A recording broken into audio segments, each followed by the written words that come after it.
देव माता अदिति ने अपने पति महर्षि कश्यप से कहा, मुनिवर, मेरे बेटे जो देवता हैं वो अपने सौतेले भाई दैत्यों से पराभव को प्राप्त हो रहे हैं। मेरे पुत्रों की रक्षा के लिए आप ऐसी कृपा करो कि मुझे ऐसी संतान मिले जो अपने भाइयों का सहयोग कर सके। महर्षि कश्यप की ही संतान असुर हैं और महर्षि कश्यप की संतान ही देवता भी। अदिति के पुत्र आदित्य देवता हैं और दिति के पुत्र जो हैं वो दैत्य हैं। देव माता अदिति ने कहा, ऐसा पुत्र मुझे मिले जो मेरे अन्य पुत्रों का सहयोग और संरक्षण करे। इसके लिए आप हमें विधि बताओ, मैं व्रत करूंगी, अनुष्ठान करूंगी। फिर तो महर्षि कश्यप ने अपनी पत्नी अदिति को पयोव्रत का विधान बताया और देव माता अदिति ने पयोव्रत किया और उनके पयोव्रत से भगवान प्रसन्न हुए। वो व्रत कर रही थी, अनुष्ठान कर रही थी। भगवान नारायण धीरे से आए और आकर के कहा, मैया तू मेरे लिए तप कर रही?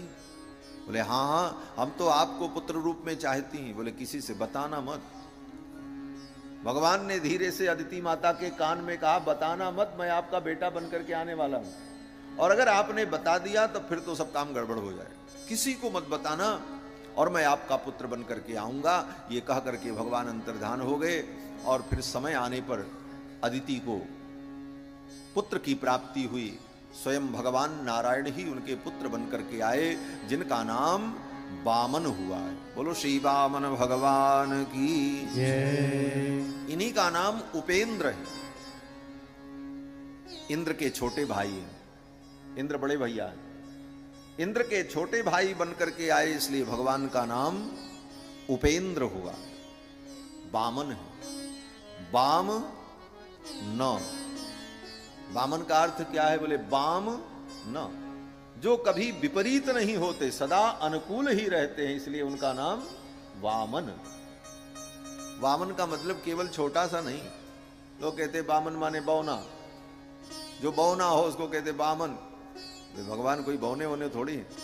वामन का मतलब वाम न, जो कभी किसी के वाम नहीं होते, प्रतिकूल नहीं होते, सदा अनुकूल होते। और जो वाम मार्गी नहीं है, वाम न, दक्षिण मार्गी। देवता और दैत्य में अंतर क्या है? बोले देवता वाम मार्गी है, ओ देवता दक्षिण मार्गी है, और दैत्य बोले वाम मार्गी। आज जिसको वाम पंथ और दक्षिण पंथ कहा जाता है, दोनों विचारधाराएं क्या हैं? बोले दो संस्कृतियां हैं, एक आसुरी और दूसरी दैवी। दैवी संपत्ति जो है, दैवी जो संस्कृति है, वो दक्षिण विचारधारा है, और जो आसुरी है वो वाम विचारधारा है।